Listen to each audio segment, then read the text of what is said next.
The You Can Say That Here podcast would like to thank our sponsor, Employment Tutors. Employment Tutors is your go-to destination when you want to get promoted, become a better leader, or set yourself up for success after college. You can visit employmenttutors.com or receive free access to a live small group coaching session by emailing coach at employmenttutors.com and putting "You Can Say That Here" in the subject line.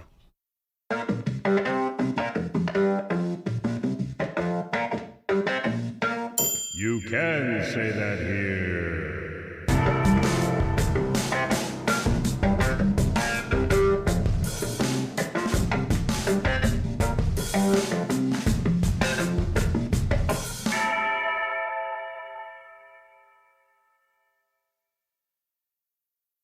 Did you hear the story about the woman who fell into the Port-A-Potty? No. This is the funniest fucking story I've ever heard. So this woman is out hiking by herself or something in Washington State. She uses the Port-A-Potty or whatever, which aren't really Port-A-Potties, right? They're like bigger kind of things. Is it an outhouse or like a portable thing? I got nothing. Has it got What the I chemicals? do know, Yeah. I do know that I think it's probably more, green than that. But what I Yeah. do know is she dropped her phone Oh, in the no. poo, right? So then she apparently couldn't reach it because it was so far down. So she took some dog leashes and tried to reach it that way. And then she like tied herself and she used the dog leashes to lower herself in and fell head in and got stuck in the poo. And apparently it's really deep and you just can't climb out of poo in Like these her things. whole body went in? Like her whole body went in head first. And you still believe in God? Hold on, but it gets better. Oh, she good. found Okay. her phone. So she calls 911 and they have to give her cinder blocks to put under her feet because it's probably like kind of some kind of form of quicksand, right? Like it's Well, got to be yeah. I mean, not that how there could be nothing worse ever in a million years than that. And so she was so embarrassed by the time the police and fire department got her out of the Port-A-Potty that they just hosed her up and she left. She refused like medical treatment or anything, but pretty much the funniest story. You remember that guy, that creepy guy years ago in Hammonasset State Park in Connecticut that was peeping at women by being underneath like it was so gross. He was like in the feces down below. Oh, so gross. So gross. Isn't there like a level of hell? I gotta go back and brush up on my Dante. Isn't there a whole level of hell where everybody's just buried in excrement? No. It could be a real. So what would you do for place. your phone? Do you drop your phone? I mean, I got to tell you, my whole world is on the phone, like taking care of my family, my work, everything. But I don't know if I'd go that far.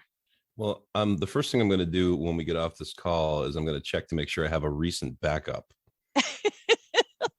And then if I happen to drop my phone into a Port-A-Potty later today, I will simply forget that happened and go get a new phone.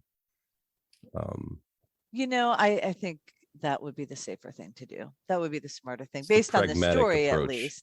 I think that I would probably have maybe left, put something over the bathroom to tell people not to use it, and gone and got the proper tool. But still, I don't know. Well, if it was just sitting on top, yeah. If it was sitting on top, you could have just gone to like get a grabber or something, and figured it must have been, right? Because she was trying to get it with a dog leash. I'm wondering how Apple could leverage this and be like, the new iPhone 11, it's shit proof. Like it floats. Apparently it is, because thank God it still worked, because that's how she got saved.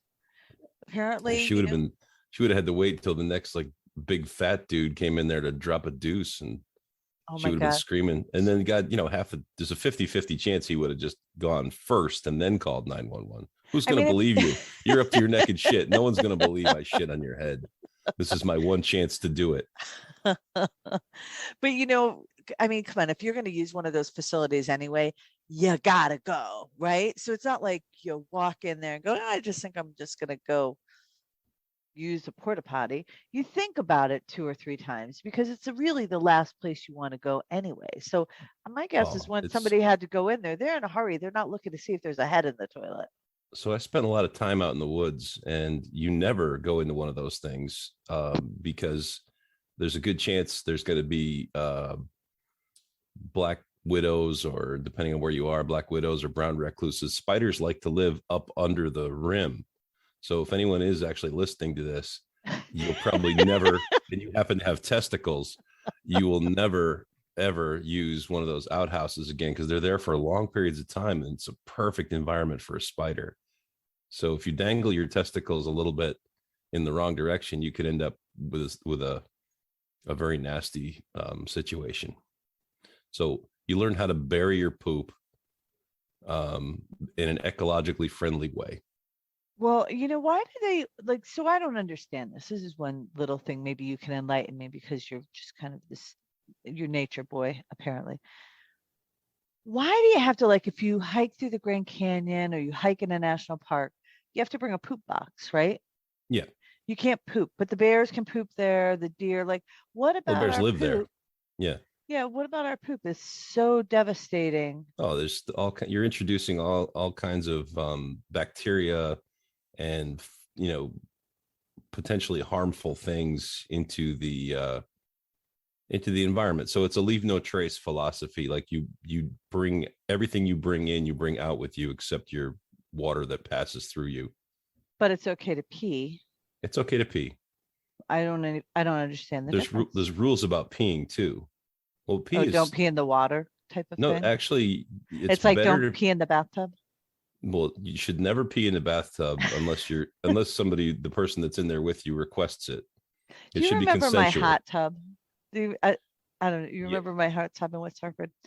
Are you asking me if I ever peed in it? Because I never did. I'm going to tell you, adults, grown ass adults, inevitably somebody peed in the hot tub, because the next morning after a party, I'm like, man, I can't believe the smell coming out of that thing. And I'd have to drain it and wash it all down. It was, I don't know, drinking and hot tubbing don't match, I guess. It's very hard to tell the difference between somebody spilling a beer and urine, at least at one of your parties. Beer smells like pee? Yeah, a little bit. Yeah, when it sits out and I know this that is why I don't drink beer. If I drink 10 beers, my pee smells like beer. Let's put it that way. The wino that I am, I actually have a friend who went to the gym and drank so much red wine the night before when he was on the treadmill. He had a white t-shirt and actually started turning pink, which is kind of like the Eucharistic conversation we're going to have next week, because Allison and I were tricking you this week. Yeah, I know. So did you know that? Of course. You knew that we were tricking you? Of course. So unfortunately for our listeners, Allison, we never started the podcast. Well, Allison can't be with us here today. But welcome to You Can Say That Here. Please press like and subscribe if you like what we're doing. Even if you don't, just let's trick the world and make more people listen. Okay. But unfortunately, Allison can't be with us today. So please send her a million messages on Facebook and tell her you're thinking about her. But we had this grand plan that every time we have a podcast, for the first 7 podcasts, you sit back in your chair and say, you two really don't understand me. So welcome everyone to the Understanding Andy episode of You Can Say That Here. That's not what I say. Oh, now I've got that wrong? Let's go back. You got that wrong. I knew too. I should have clipped. Right out of the gate. Wait. No, I'm going back. I knew I should have found those clips. It's been a busy week, I have to say. So no, you've got the heart of it, because you correctly identified what I mean, which is that you just don't get me. What I say is I'm not doing a good enough job describing my point of view to you. All right, we'll let you have that. But let's get down and dirty. It's just a technique. It's not real. I mean, of course, what I think is, why can't she just figure this out? I don't know. Well, apparently we don't understand you. I am much less complex than you think I am. I think that's part of the problem. You keep applying all this complex theory to me, and I'm just not that complex. Well, let's find out, because we have, this whole thing, I post, just for what it's worth, on Twitter, I posted your Jesus is a vampire message, and nobody really responded to it. I mean, because it's obviously true. well, it's obviously not funny. It can't be falsified. Well, can't be proven either. So the same thing. Isn't that the same thing? If something can't be falsified, then it must be true. Oh my goodness. You know what? I disagree with the level of proof. Like, I disagree that there isn't proof that Jesus existed and I that never there said he wasn't didn't miracles. exist. You've wavered. We need to go No. back. We need somebody who has the time to go back and prove and disprove all of this shit that you talk. But let's get started in our Understanding Andy episode. I have a few questions that Allie and I have prepared for you, and I would like to understand you better, my friend.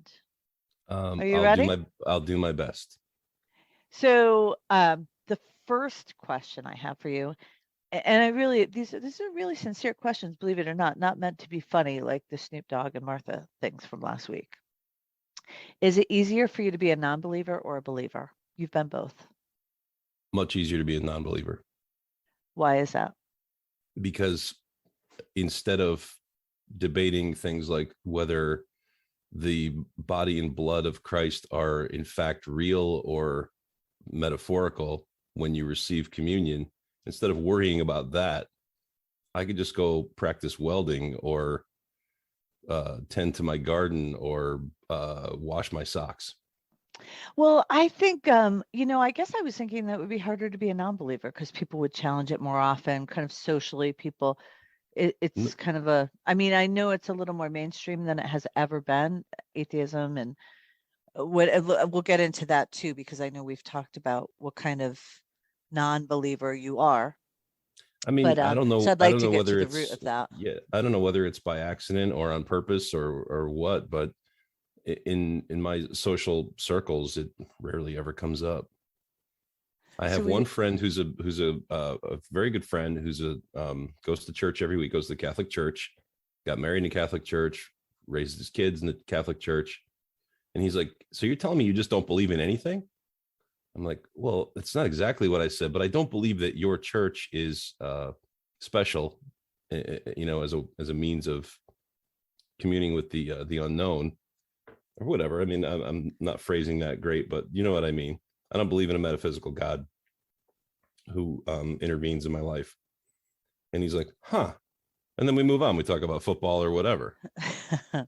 But, nobody ever says, oh, so you really believe that you're Catholic? You really believe that there's a God? I never have those conversations. So that's why I was thinking it's probably easier to be a believer than a non-believer in this world. I was thinking about, again, I hate to keep bringing this one listener up who made that comment, but it really stuck with me that it's maybe, is it demographically, you're just in an area that is, the Northeast is just more accepting versus a Bible Belt where you kind of stand up and protect and explain your beliefs when you're not in the, the statistical norm of that area. Well, it doesn't. So when we first moved into this house, our neighbors were, I'm not sure exactly what they were, but they were some sort of evangelical sect of Christianity. And the woman, she was older woman, she was like one of the nicest people I've ever met in my life. Just wonderful human beings, both of them. The Satan worshipers that live next door now are a little different, but she was always worried about you say that in jest, I know that this is a little of your personality, but please tell me that would be the most interesting guest. If they are Satan worshipers next door, wouldn't that be an interesting guest on our podcast? A real Satan worshiper? Well, I mean, it's terrifying to me, but like, what goes through their head? I just can't even figure that out. Oh yeah, that'd be interesting. I have no idea. No, they're not really Satan worshipers. I could be sued for slander for saying but no, they're not Satan worshipers, but the pagans, I'll call them, that live next door, heretics like myself. They are very different. But the lady that used to live here was very concerned about my immortal soul and my wife and that. And then when our child was born, we have every reason to suspect that she baptized her when we weren't looking. So I didn't make a big deal out of it because okay, it's just, so if it really did happen, if you came home and they were watching your daughter or whatever, and you saw them having a ceremony and dripping water over her head, what would you do? What would you have done? I probably would have said, gee, it would have been nice if you'd asked first. Thanks for the thought, but it's the same thing. Like if she did a card trick, it wouldn't make any difference. Like, she's not hurting my kid. Right. So one of the things that I was really I was really passionate about as a parent was teaching my daughter to be her own advocate. Stand up for yourself, ask why. If you don't agree, being brave enough to just step up and say, I'm not sure why I should be doing this. You think that this is going to teach them in life, right? Advocate for yourself, stand up, be strong. Now she's 17. That completely backfired. My husband reminds me of that on a daily basis. But it She's is a little too funny. independent, is what you're saying? Well, she advocates for herself. Hey, can I have just the way she goes about, I believe, is a little different than other kids now, the way she goes about extending her curfew. Well, I just don't really believe, Mom, that my curfew should be 12 o'clock. We need to have a discussion about what the difference between 12 and 12:30 is to you. And I'm like, everything bad happens after 12 o'clock. And I said, everything good happens before and everything bad happens after. I want you to be home and safe. Well, I don't understand. If I'm surrounding myself with safe people, the bars don't close till 2. And she goes on and she can really come up with this really fantastic argument. I'm like, are you sure you don't want to go into trial law? Because that's kind of exactly where you should be with conversations like this. But we can have like a very civil, organized conversation until I finally break down and go, no, your curfew is midnight and you're so lucky. She doesn't do the ordinary, like, but everybody else gets to stay out till 1. Like, I would so appreciate that comment, because then I could tell her, if they told you to jump off the Brooklyn Bridge, that stuff our parents told us, I have an answer for. But the whole like organizing it and breaking it down into pieces and having to expound on the reasons why 12 and 12:30 is a big difference in my mind. And the real truth is, as parents of teenagers know, it's because you can't go to bed until 12 o'clock as a parent, right? That's really Why do the you only think that? reason. Yeah, why do you think that wouldn't be a good enough reason? Well, you don't have to wait up for me. We have a phone. You can check me, set the alarm later. But, it's because I live with this little trial attorney who I've taught to advocate for herself, and she doesn't know when to stop until you really are red in your face. And I'm like, because I said so. The conversation is closed. Why is a conversation closed, Mom? I don't really understand. So yeah, it's, I like I like the whole exchange. I think that she's arguing from a reasonable perspective, and it's your real reason. You said out loud your real reason is because you can't go to sleep until she's home. And yeah. somehow working that out with her wouldn't be good enough for her. So there's that. I mean, to me, that's the issue. The issue is, why isn't that good enough for her? Well, she has to understand she's living with you. She's not living in spite of you.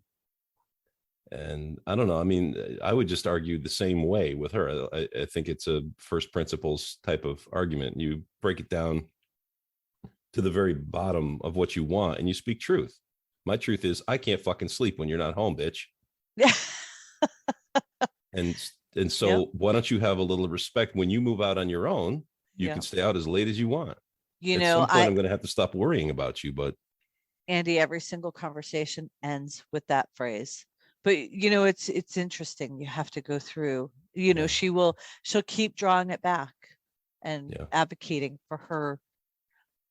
I want to say for herself, but it's her perspective and her. Anyway, let's get back to you. Understanding Andy. Let me just say this. If she's anything like you, which I know she is exactly like you in many, many ways, although don't let her hear this. She just at some point wants to win the argument. Just doesn't want to be wrong. Yeah. Yes. This is very, very true.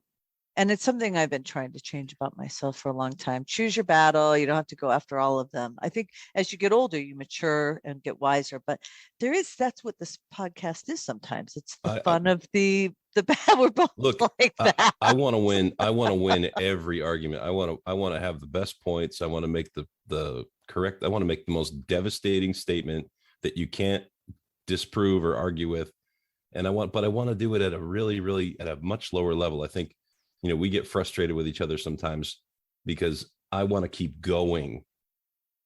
And it's not because some of it is because I just want to be right. And I'm going to bring up even though I know maybe I can't, maybe I know it's going nowhere, because we're just going to, the stupid trope of agree to disagree. We never really agree to disagree. I think you're wrong. You think I'm wrong. It's not agreeing to disagree. It isn't. What is it? We're agreeing to stay friends despite our disagreement. That's true. But we do agree to disagree. What is the difference between agreeing to stay friends? Well, because I will never agree with your position on X, Y, or Z, and you will never agree with mine. So we're agreeing to disagree. We're not saying I'm going to keep fighting this point until we, exhaust the topic. Well, so we were having this Joe Rogan debate, and I think you feel as though the matter is closed because you're... Oh, I know the matter's not closed. We're going to just keep going on and on about Joe Rogan as long as we live. Okay. That and, but I agree to disagree with you. And let me tell you, I listened to Joe Rogan because there's, I think he's really a talented and gifted guy. But it doesn't mean that I have to agree with him the same way that you do. No, and he would. But this is about understanding. I don't agree. Wait a minute. Whoa. Back the truck up. Back up. I don't have to agree with him the way you do, is what you just said. Yes. Can you name a single thing that I agree with Joe Rogan on? Vaccinations, and that he has the full picture and story. He doesn't say that he has the full picture and story. I've never heard him say that. But you believe that he is fair and balanced with how he interviews people and he listens to both sides of the argument. I think that one side of the argument is being presented in a very public and acceptable narrative from powerful forces like government, social media, who are working in concert with television people and newspapers. And everything is lined up in one direction. Vaccines are safe and effective, right? We agree on that? Everything you hear from corporate and mainstream I agree. Corporate and mainstream media believe that vaccines are effective. Okay. So are safe and effective. So I believe that the science has proven that there are less deaths. Like I've spent a lot of time, unfortunately, in hospitals lately, and to hear the medical professionals say the science is not lying about the results. Less people are dying that are vaccinated. So I have a problem with that statement because science doesn't lie or tell the truth, or science is not a thing to be believed. Science is a process. The statistics with vaccinated patients does not lie, is what they're saying. They're saying whatever you believe about vaccines, there are 80% less deaths, and the people and if you look at the statistics related to why are we talking about this? I want to talk about atheism and you and non-belief, and this is about Andy. This is Andy. Understanding Andy. That you're doing that right now. I don't really want to understand this part of Andy because this is one of those let's just agree to disagree moments. Nope. Okay, here's where I told you, this is where he made the comment. People have come back to me after that episode with Dr. I forget his name, Robert. Dr. Malone, yeah. Dr. Malone. And they want to come back on and they want to talk about gaps. And he said, no, I don't want to talk about that. If Fauci wanted to come on, I would talk to Fauci, but Fauci doesn't want to come on. But I don't want to talk to anybody else. Why doesn't Fauci want to go talk to 30 million people? You know what? This is not about Fauci. This is about why won't he listen to a different... You know what? If I was Fauci and I have death threats and he has been, why does he need to go do that? You think Malone hasn't gotten death threats? I'm I sure would they say all have, but why would you put three-quarters of Joe yourself? Rogan's audience gets death threats. Okay, so how many? Okay, but you're putting your family in a situation. I get that. I don't want to put my family in that situation. You're going to knowingly say, okay, Joe Rogan has the biggest podcast in the world, arguably, and I'm going to go. I'm already getting death threats from being on the news media that I have to be on because it's my job. So I'm going to go now. How many people listen to Joe Rogan? 3 million. I think average audience is 8 million, and then usually most episodes will get to 30 million. Okay, Don't know how. There's no so way of knowing how many of 8 those are million repeats or people. whatever. So why do I want to go into this evergreen environment and go and put my family at risk and say something? And why do I want to do that if I don't have to? The guy has a job. He's being paid to do a job. My guess is he's pretty tired of doing it at this point after the pain and it. Listen, he's a very, whether you believe what he's saying, whether you're not believing, I tend to believe that he gives us misinformation because he's trying to protect the United States and give a message that we can take and move people to make a difference. But I don't think he's a bad guy, to be honest with you. But if I'm getting death threats, I really don't want to put myself and my family at more risk or put myself through more pain. People are bananas out here. I hear what you're saying, but he goes on television every day. Well, during the pandemic, at least Isn't that what, because he has to? Yeah, he has to. So if his job is to make us all more safe, wouldn't speaking truth on a huge podcast where you're going to get challenged a little bit, but if you've got the right argument, why wouldn't you go and present your evidence? Who knows, Andy? I don't know, but I don't think I would put myself out there. I don't think I would put myself out there for 3 hours or 2 hours or however long that podcast is if I didn't have to. Be like, hey, stick with mainstream media. I'm doing my job. This is what they're telling me I have to do. I'm not going to put my family at more risk. I'm not going to, I don't know. Do you believe that the government does not tell us things to protect us? Or does not tell us things to harm us? I believe that part of being a public health leader is a belief that and it may be correct, that you need to lie to people to get them to do the quote unquote right thing. So I think a lot of lies were told. In fact, I don't disagree with you on that. I'll give you one really concrete example. Masks don't work. Okay. And then a couple of months later, the Surgeon General comes out and says, no, we just said that because we didn't want everyone to buy up all the masks and cause a shortage. We needed the masks for healthcare workers. So that's an example where maybe they were correct to lie. I don't know. See, I'm not debating that. All I'm saying is I will concede any evidence that you have that says vaccines are effective, particularly the COVID vaccines, the mRNA vaccines are the ones in contention from Dr. Malone. I'll concede that they're effective. That's fine. What I will not concede is that you can say that they're safe. You cannot say they're safe.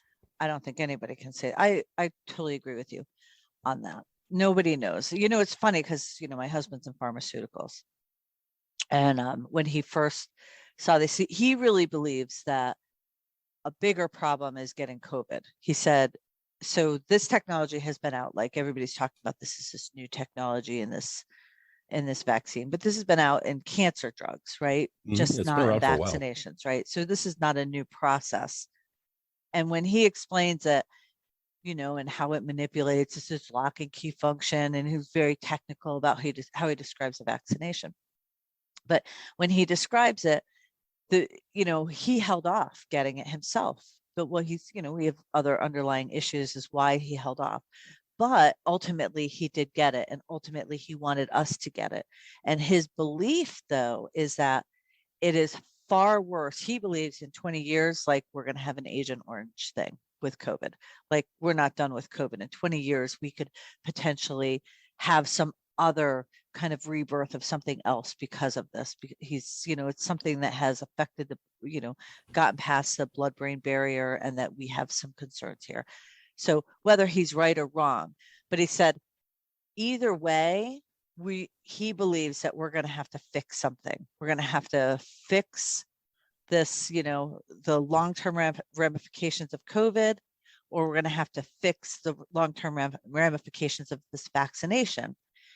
And he said, the vaccination, we know how to fix. Like, if there's something here, we have a better chance of fixing that because we know what we've done to manipulate the system. The COVID, we still don't really understand how it works and how it's getting and affecting different parts of our body the way it is. But I don't know if he's right or wrong, but I think not a single thing. Well, no, so he's not right or wrong, because he's just laying out the problem. Right. And there's not a single thing you said that I disagree with. I think that's how science works. Science is questioning. Science is there is no proof. You just accumulate evidence, right? So when you get to a point where all the evidence, or so much of the evidence overwhelmingly points in one direction, then you have what's called a theory. So everything is a hypothesis up until you've got an overwhelming amount of evidence that obviously means you've discovered some truth, but it doesn't mean that can't change if the situation changes. So I completely agree with Scott. What I disagree with is when Fauci said, if you disagree with me, you disagree with science. That's a religious statement. That's not how a scientist would talk.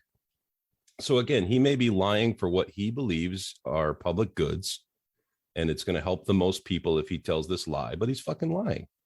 And so for those of us that can think, that's a red flag. I think back to our Rogan conversation, he can think, Dr. Malone can think, Dr. McCullough can think. He talked to Dr. Oz, whether his credentials stack up or not, I don't know.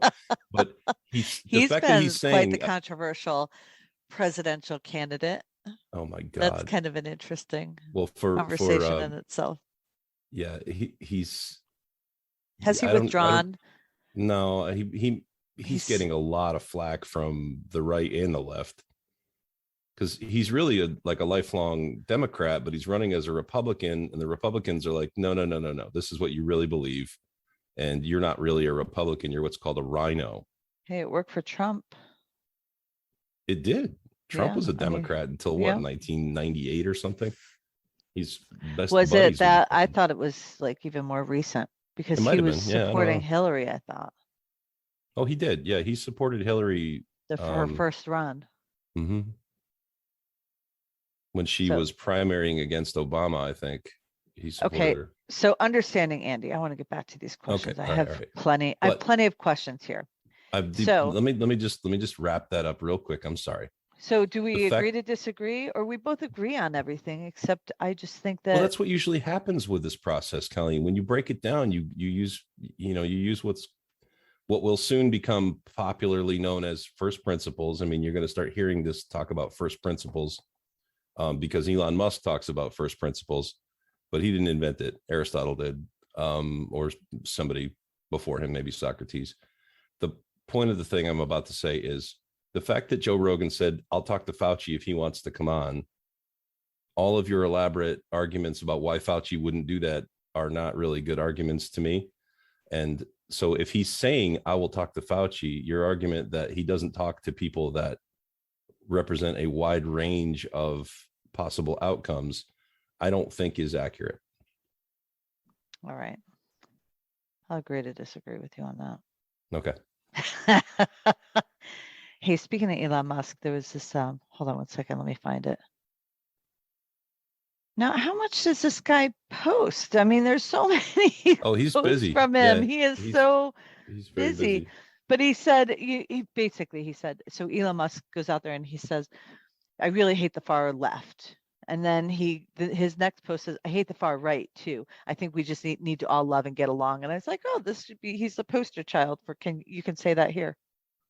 So anyway, that was very anticlimactic after that. It would have been better if I could read it and had it at the tip of my fingers. But okay, so let's just move on. This episode is about understanding Andy, right? right. So one of the arguments that we have had is whether or not you're an atheist. Agree? Oh, yeah. You guys have argued about it. Yeah. Okay. Well, how do you define yourself? I don't. If okay, help us understand. This is understanding Andrew. So I don't define myself as any kind of a theist, whether it's a Catholic or Christian or atheist or Buddha theist or whatever else there is, other kind of theists. I don't believe in a metaphysical God that intervenes in my life. Now, I want to ask you about this metaphysical God that this meddlesome God. Yes, I've used that word. So let's talk about that, because you don't believe in a metaphysical, meddlesome I should God. say supernatural. Maybe that's a better word. Okay, supernatural, same thing. Do you believe in anything supernatural? No. Okay, so the definition of atheism is someone who does not believe in God. They say there's 3 types of atheists. So there is non-religious, non-believers, and agnostic. I mean, to me, I feel like you fall into 2 of those blocks, but you tell me. Which 2 do you think I fall into? Well, I feel that you are a non-believer, but I also believe that you're agnostic. Like you need it to be proven. Well, and until it's proven, but I think that if something is actually proven to you, you could change your mind back. But right now, because there is no proof, you believe there is no God. So I am an open-minded person, and I really believe that about myself. If you if you think about things far enough down to their elements, God can neither be proven nor disproven. I think your version of God isn't real. Like, I won't live my life the way you live your life, believing that if you pray really hard for something, you're going to get it. It's too intermittent. You can't repeat it. It's like, I don't want to waste a lot of time and energy worrying about whether I'm doing the right, making the right sacrifices, or following the right rituals, or saying the right things, or believing the right things. I want to pursue truth. And to do that, there's a whole other bunch of moral compasses that I can use, that don't involve going to church every week, or don't involve believing that No, I'm not talking about your morality. Let's not. Morality, I think, is a different. I don't think we're talking about your morality. Yeah. I mean, like, where does morality come from? People will say, well, your morality comes from a Judeo-Christian tradition, and certainly a lot of our behaviors do. I think we've agreed on this point that faith and morality are not intertwined. Right. I don't have faith. I believe that if something apparently miraculous happens, I think it can be explained without having to supersede the natural order of things. I just think there's things we don't know. And so if you think about the Big Bang, right, you go all the way back to the Big Bang. Well, what was before the Big Bang? This is where every single scientist, every single atheist gets stuck. Right. Well, we just don't know. But the fact that we get to a point where we just don't know, that's when I said there's no real atheists, because if anyone actually does the exercise, I mean, there are people that fit the textbook definition of atheists, of course. But if you think about things deeply enough, I believe you get to a point where you just don't know. So what's interesting about atheism, I guess, is that there are definitely some, is zealot the right word? Yeah. Yep. That's a good word. There's definitely some zealots, but then there's also, as I understand it, just the definition of the word is, I don't believe in God, right? That's an atheist does not believe in God. Yeah, but define God. I don't know what that means. Like, God means something different to every single person. You and Allie don't agree on what God means. And well, we agree on who Paul Young doesn't think the same thing about God that Allie does, or that you do. Just to be clear, I think Allie and I agree on who God is. I think we disagree on how we worship him, or how we have a relationship with him. But I do believe we believe in that same being. Anyway, I don't, without agreeing on what the definition of God is, saying I don't believe in him is sort of meaningless. Okay, so I would love to know your journey, because you started off as Catholic, and I know that we're not supposed to ask, how did you become? But I think there's this journey and this evolution when you just say, because I have to think, especially your mom's Catholic, right? Yeah. So there's got to be this this struggle going within you for years, maybe months, maybe a day. You know, I was just listening to as a talk show host who just went back. He was an atheist and he just converted back to Catholicism, and he was being interviewed, and he said, you know, what happened? He said, you know what, somebody handed me this little green book on the sidewalk. I opened it up, and there was this one phrase, and it just really changed my life. And it was that moment. It just hit me, and something came over me, and all of a sudden I was Catholic. I'm like, okay, there's that moment, that transition, that transcendence. I would love to kind of hear your journey through, because I think that knowing you, there was a lot of work and effort put into coming to where you are today. I mean, I don't know, that may be accurate. I cannot pinpoint an exact moment when I said, oh, this is all bullshit. I could point you to some source documentation, things that I read. Crime and Punishment was a big one. You know, Dostoevsky does an amazing job wrestling with this idea.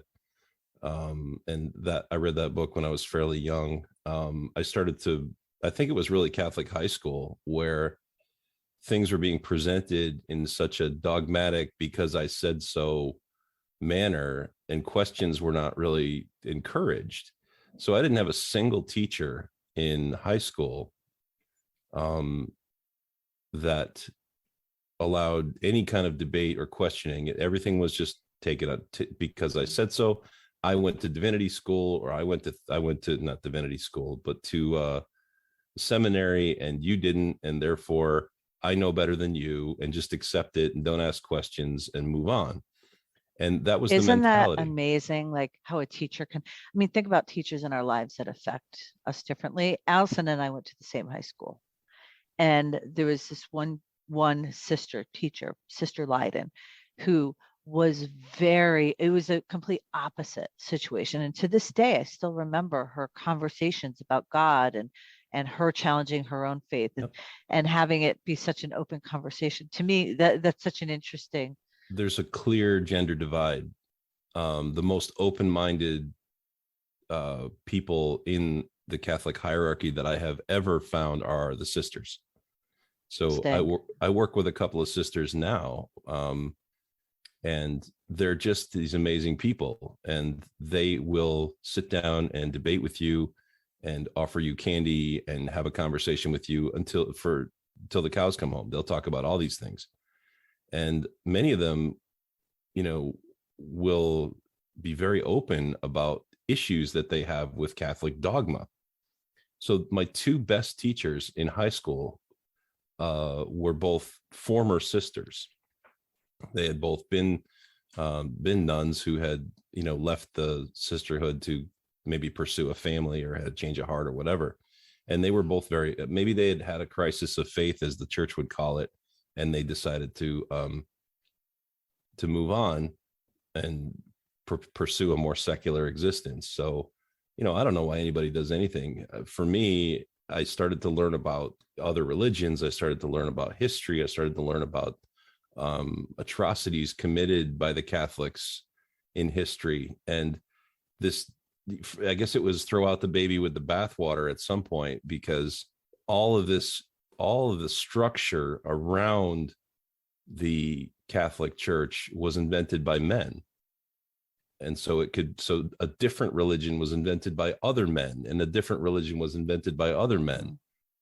And so it just, well, which one is right? And if you can't, there's no scientific evidence to support 99% of this shit. So you could tell me that wine is really the blood of Jesus, and that transubstantiation is real, and that miracles happen and all this. It's fine. It doesn't mean we'll save that for next week. Yeah. It doesn't mean there's a supernatural explanation for any of it. It could all be, it's all just, you know, I wouldn't have to. Ricky Gervais said this. I was laughing because he said, I I wouldn't have to not believe in God if you would stop inventing him. Hey, so do you remember the first time you said the words out loud? I What don't words? believe. I don't believe. Oh, there's a fear. Yeah, there's a I definite, would think, yeah. yeah, there's a definite like, am I sure? And Tell me about you, that. well, Tell me about the because first time that you said it out loud and what was I going don't through your head. remember. I don't remember the first You time I said don't, it. so No. it's not. Do you remember telling your mother? I've debated with my mother. I've never come right out and said to my mother, I don't believe in this. I may have, like, we've talked about it. She knows I don't go to church. It disappoints her. It's just something she doesn't really want to talk about very much. She prays for us and she thinks that, that's going to be good enough. Um, she prays that I'll come back to the church someday, just like you do. And it's just because people who love you want what's best for you, and I what you think is best and what my mother thinks is best, I don't necessarily think is best. I was thinking about that. So for Allison, she believes if you don't believe in Jesus Christ as our Lord and Savior, that you don't go to heaven. Like She won't you're say that out. out loud though. She won't nail me on that. Well, Like it she doesn't. I mean, but that's her belief. If she was here, she could argue with me on that. But I think she's afraid to say that, right? Because she doesn't want people, yeah, she won't condemn the she's gays to hell either. right. I mean, she's got such a big heart, right? So, um, and I was thinking, I believe, like, and I think I shared this last week with Simon, like, if you're a good moral person and maybe you lack faith when the time comes, God loves you. You're his child and he's going to bring you into his, well, I believe that. But there's still this piece in me. And I think it's like when you have a baby, right? Like, and I was trying to equate it to like, why is it so important to me? Why do I want Andy to convert back to Catholicism for whatever reason, or believe there's a bigger spirit? Because I believe that you're going to heaven anyway. Like, I believe you're a good man. You have good morals and principles. I think if I'm your father, I'm looking down, I'm saying, man, I'm pretty proud of this guy, Andrew Levesque. And so, but I think it's like when you have a baby, right? Like all of a sudden, you want everybody around you to have a kid, right? Maybe it's that communal living. I cannot figure out why, in my heart of hearts, I really would love for you to convert back to Catholicism. I'm okay that you're not, though. I'm okay that you're an atheist. I still love you despite is the wrong word, but I still love you, No, it's regardless the of your right word. beliefs, right? It's the right Yeah, word. it has no bearing on our relationship, but I'd be lying if I told you in my heart I wouldn't love for you to find God. And I don't think that's going to save you. Like Allison has a purpose. But when I was watching Twitter and I was like, the fighting and the convincing, and we're all like, we're not living together next to each other saying, it's okay. You believe what you believe. I believe what I believe, because you watch this fight and this friction, people going back and forth, trying to pull somebody from one side to another. And I do believe that you try to pull me and kind of get me to think that, Colleen, like, just think about it logically. This makes no sense. I kind of believe that you're trying to Agree. kind of Yeah. pull me over, but I think it's more out of fun. Whereas I think there's this other piece of me that's saying, God, I would so love it if you came back to the church. So the thing that church does well is community. True. Right. Church does that well. Atheists don't have the same experience, as far as I know. Well, there are some communities. I was going to ask you about that actually. Yeah, that would just look like another church to me if atheists started getting together and saying, yeah, we don't believe in God, we don't believe in shit. And it became this whole thing where you had to, it would just turn into a religion. And I've met very religious atheists who are just so 100% convinced that they have the right of everything, that you're an idiot if you don't believe this. And they're the exact same. It's the way humans are wired. This is how we think. We think in narratives, and we have to. Rationality is using consciousness to try to defeat our evolutionary hardware, basically our hardware. If humans were computers, we would be built to follow a religion. Religion is an adaptation that's as old as man. So having a system of beliefs in things that that does the job, does the work of describing the things that you don't understand. That's what religion is. And that's what, in a certain way, that's what atheism is. Okay, I don't believe in what you believe, but that doesn't mean that I've got the right of it or that I understand how everything works yet. I just believe there is an explanation for everything that could be understood by a human consciousness at some point. Maybe not yet, but we may be evolving in that direction. Yeah, I think what's interesting is so I'm kind of lost in my head about this whole disciple thing, because I wonder if, Christ asks us to be his disciple, to go out and spread that word. But did we talk about this live or after our conversation about, you were saying it's hard work to be Christian or to believe in God? Yeah, well, I'm saying particularly religion, like let's take Catholicism, because we're picking on the Catholics. There's a cost associated with it. So there's complexity, right? We say something is an adaptation if it's complex and there's a cost associated with it, whether it's time or an actual physical cost. And it's been around for a long time. Then that's how you could tell something's a cultural adaptation. I can't remember. Did we have this conversation on the podcast or after the podcast? No, it was after. I don't think we had this out loud. So we started to have this conversation. Yeah. So I think what's interesting about, and those words have not left me. I keep thinking about this. And, for you, like for Allison, she had said, it is so hard to live in this with these standards, right? Most people, the only person who could do that is Jesus. That's the cost. Right. And so for me, though, I don't know that I could live without that piece in my life, because it makes my life easier. Like to me, like praying and meditating, like I was telling you last week, I don't want to stop praying. When I go and I pray and I meditate and I'm with God, this is one of the most beautiful times of my day. And Lord knows I have some crazy stuff going on outside of this podcast. And one day we're going to talk about your story, because the shit you've been through and the shit you've put yourself through and the shit that's happened to you, like out of the blues, you've had an extraordinary life.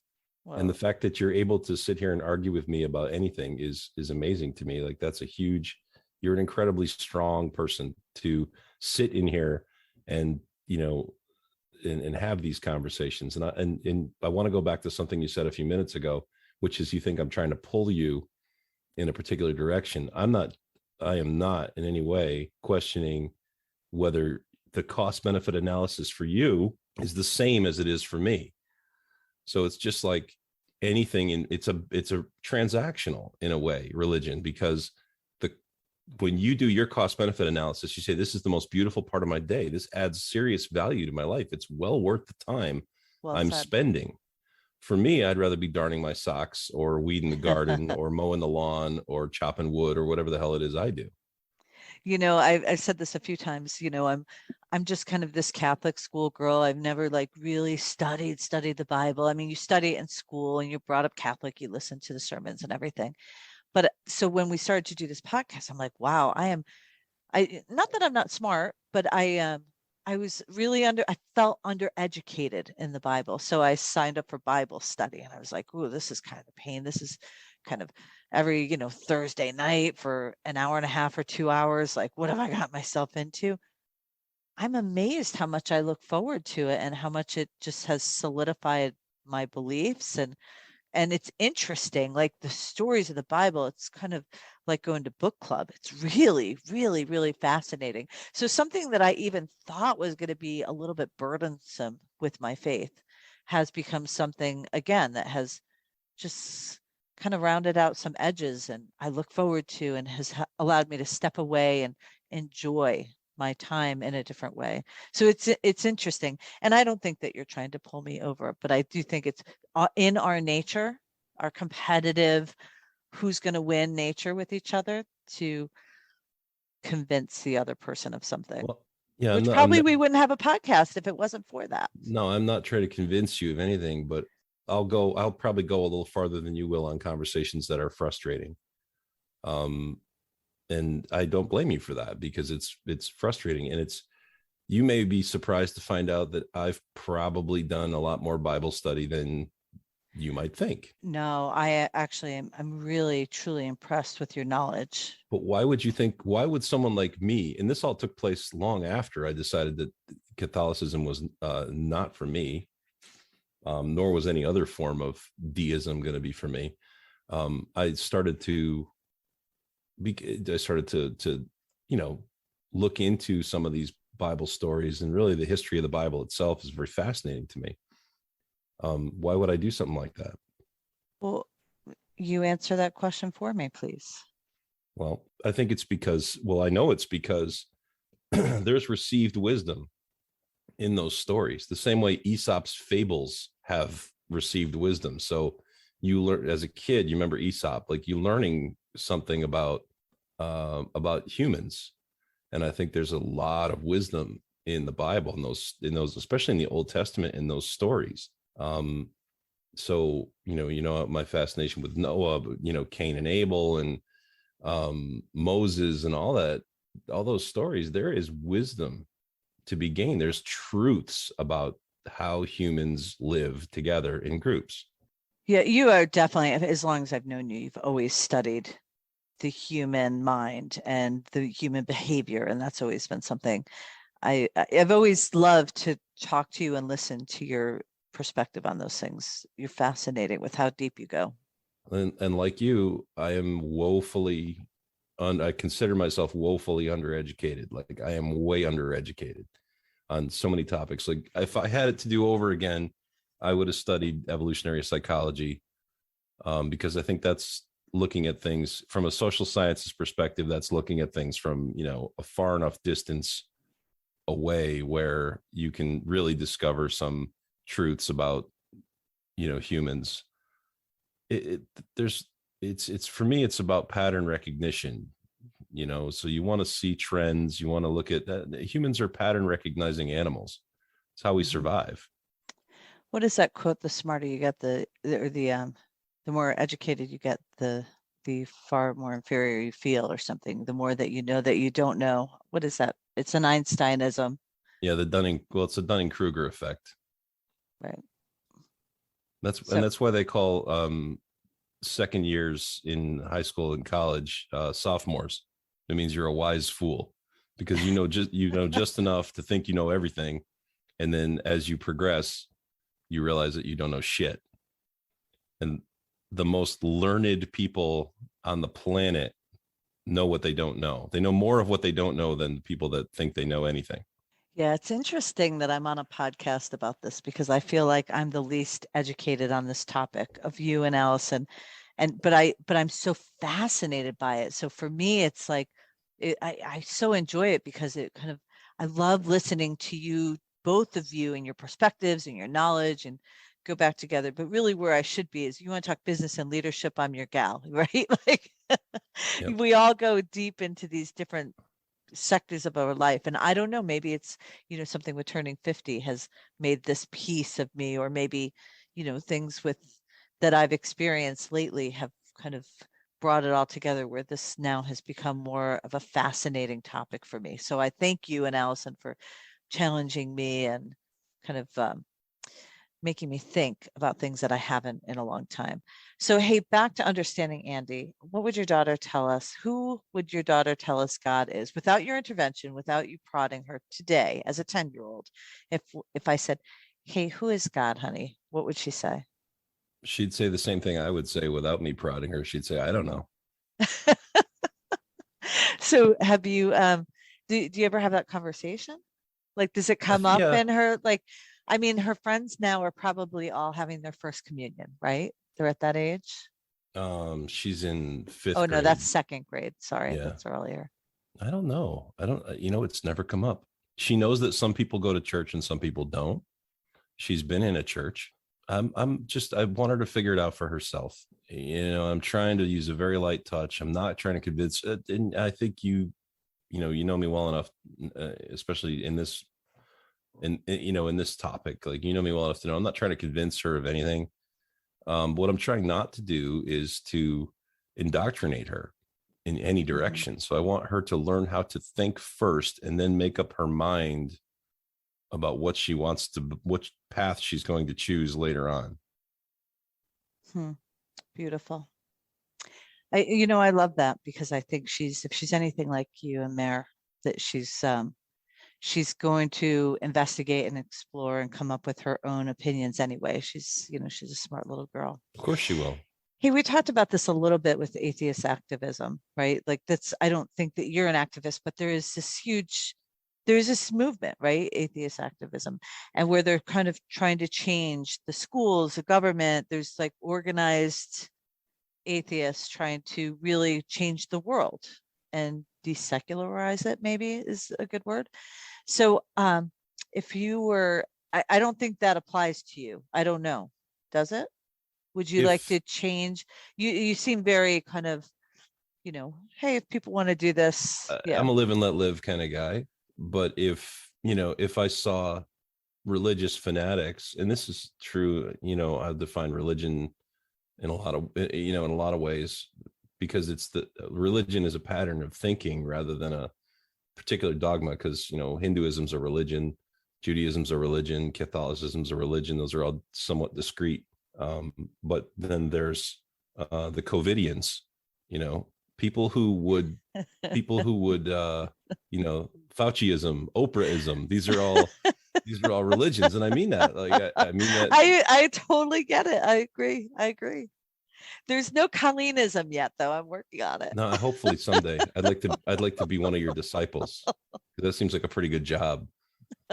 There'd be a lot of wine in your religion, I'm guessing. It's a good place to start, I think. Sure is. I'm not, but for the record, I'm not saying Colleen's a drunk. Just let's get that out there. So my local package store might disagree with you. I'm kidding. You do a lot of entertaining. That's what I tell my local package store. Yeah, it's interesting. Anyway, moving on. Atheist activism. If you could change one thing, what would it be? If people who are religious fanatics in any direction came into my neighborhood or came into my kids' school and they started trying to legislate based on their dogmatic belief, then I have a problem with it. Then I become an activist. Yeah. So if there was, of these religious acts, which irritates you most, if any, when somebody says, God bless you, we've heard you say that. No, that's great. I say it. What about if you were in a store, like I was just at Chick-fil-A a couple of weeks ago, and somebody said, bless you, have a blessed day. And for me, I was like, oh, thank you. That just kind of gave me a big warm hug. I'm fine with that. I've said it many times. Like, I'm fine. Give me the prayers. That's all good. I'll take them, whatever you want to do.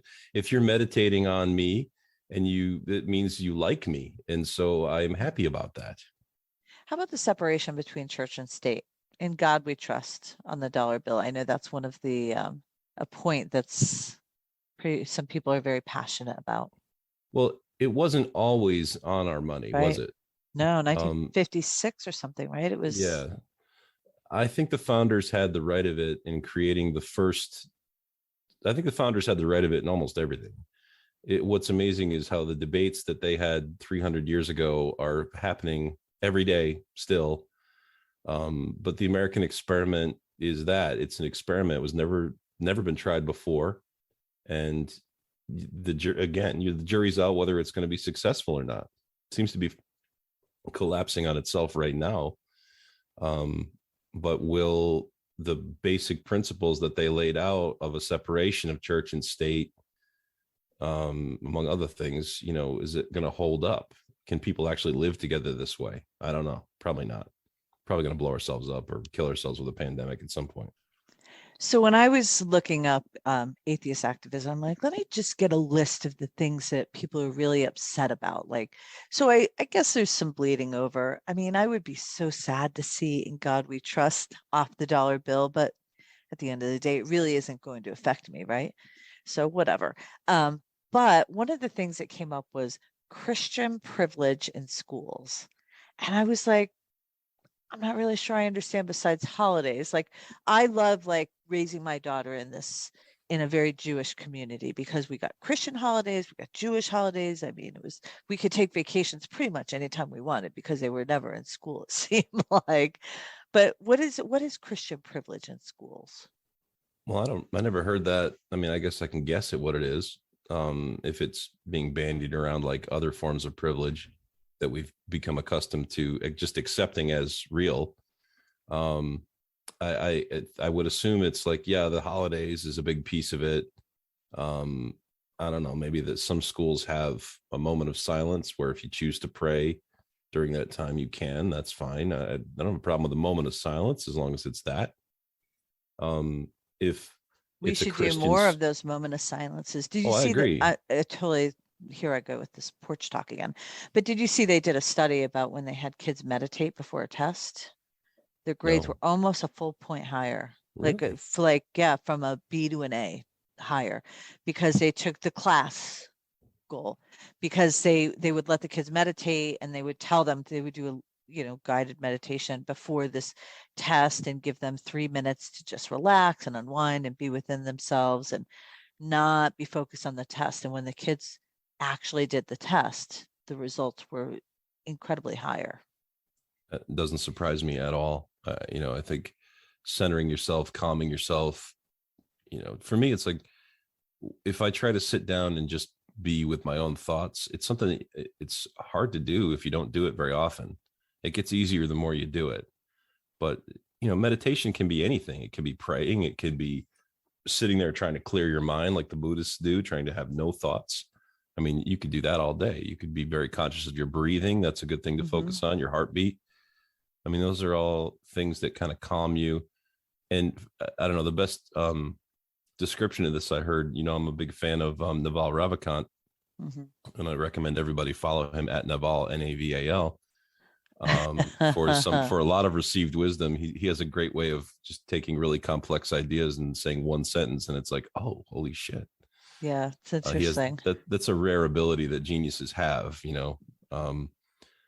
and he says it's like you're answering your emails.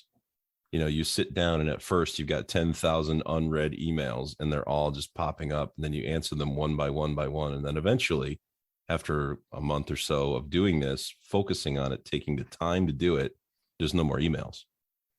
Right. He is an interesting guy. So about meditating, here's an interesting story. This guy that worked for me, he's probably maybe in his 50s. He had been a type 1 diabetic, so he had the pump and the insulin pump attached to his hip. I mean, and he was a little bit overweight, but played racquetball every day. I mean, he was very active, but it was this interesting thing. He probably was about 40 pounds overweight, very active, had type 1 diabetes.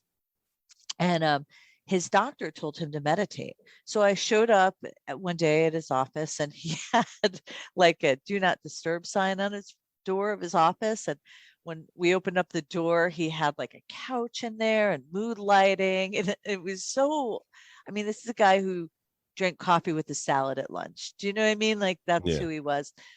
And so I saw this, and it was just like this meditation den, or it kind of looked like an opium den. And so don't think that I wasn't wondering, was it that?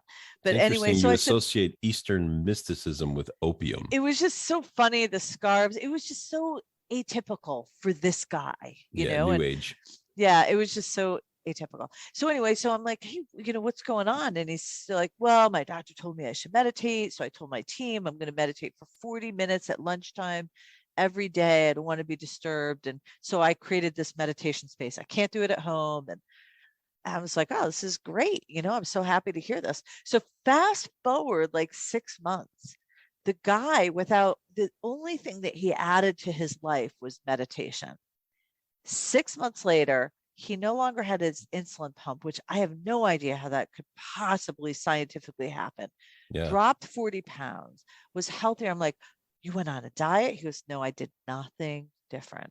He changed his behavior without consciously changing his behavior, without fighting it. He just figured out a way to do it. Yeah. He was so chill. He also left his wife and hooked up with somebody. Well, hey, I don't know. He figured out a whole bunch of shit, right? He started it was amazing to me that something like that could transform his life. just meditation could just taking that time to slow down and breathe and be there. We don't spend enough time with our own thoughts. Like, you should do Yeah. more thinking than reading. Well, he did. Was it oh my gosh, Transcendentalism. Thank you very much. Where you guessing. think of nothing and you have one word in and one word out, like or whatever it is. Yeah. Whatever that word is for you. And so he didn't do like sitting in his own thoughts. It was really just to relieve the stress that he carried with him every day. Cool. So fascinating. You can listen to You Can Say That Here. Please subscribe. Please press like. You know that like is a very important piece in getting other people in the algorithm, to getting other people to be able to find it and access it. Yeah. Yeah.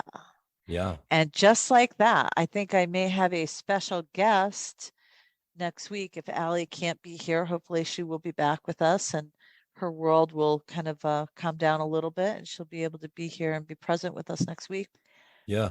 Any last words about atheism that you want to share, or non-atheism, or no, I don't want to share non-belief? about atheism. I don't want to share about atheism at all. It's not interesting to me. Like, when we talked about the cost benefit analysis, like my cost benefit analysis comes up where I don't need to learn the friggin' rules. Like, I don't want to learn all those rules to get into heaven.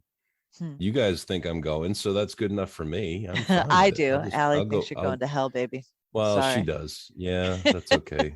She only represents a small faction of Christians who think I'm going to hell, but they think almost everybody but themselves is going to hell anyway. Well, no, they think everyone but themselves is going to hell. Let's rephrase that.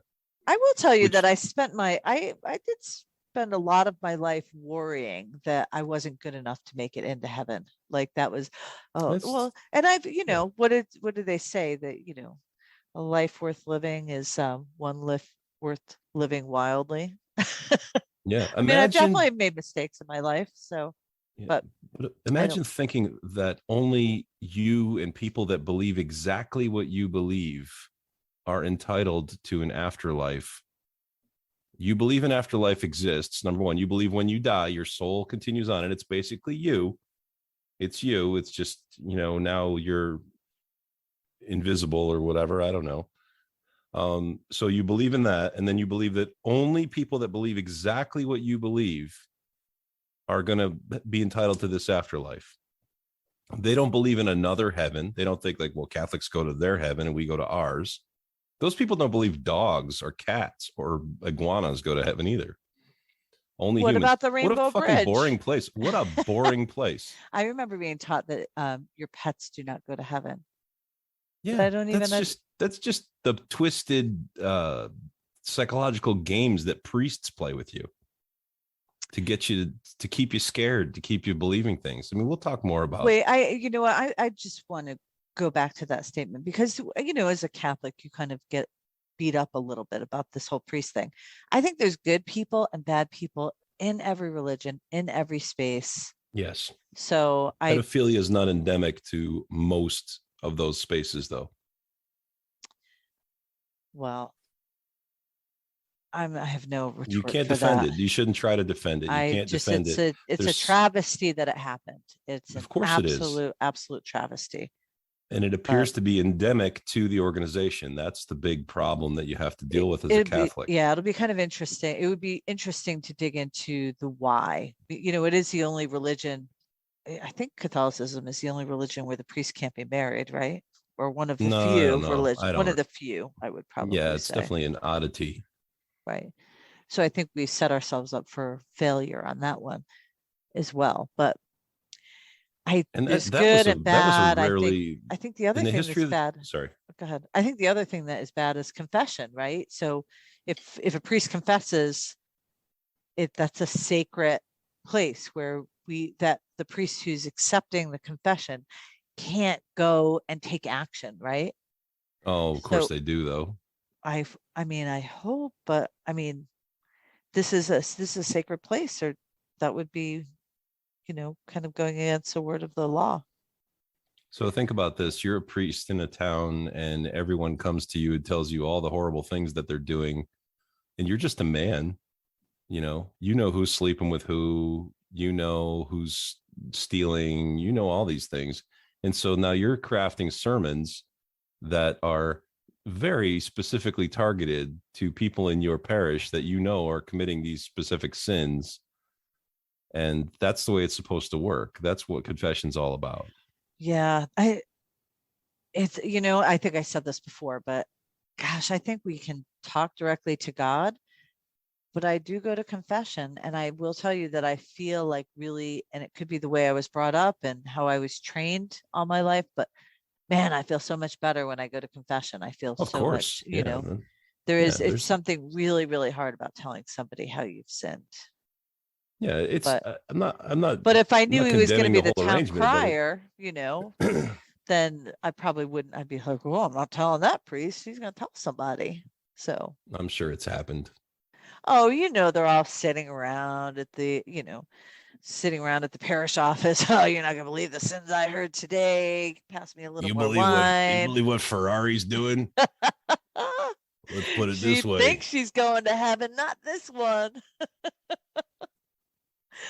All right, please subscribe to You Can Say That Here anywhere that you listen to podcasts. Yep, this has been fun. Although we, as in the words of John Milton, if clod be washed away by sea, then Europe is the less. In this case, Allie is our clod. We miss you, Allie. Come back to us soon. And till next week, miracles next week. Oh, can't wait. I cannot wait to talk about miracles. I've been astounded with this subject matter. I'm like, every time I turn another page and do more research, I'm a believer, baby. See, part of being an atheist is every goddamn day is a miracle.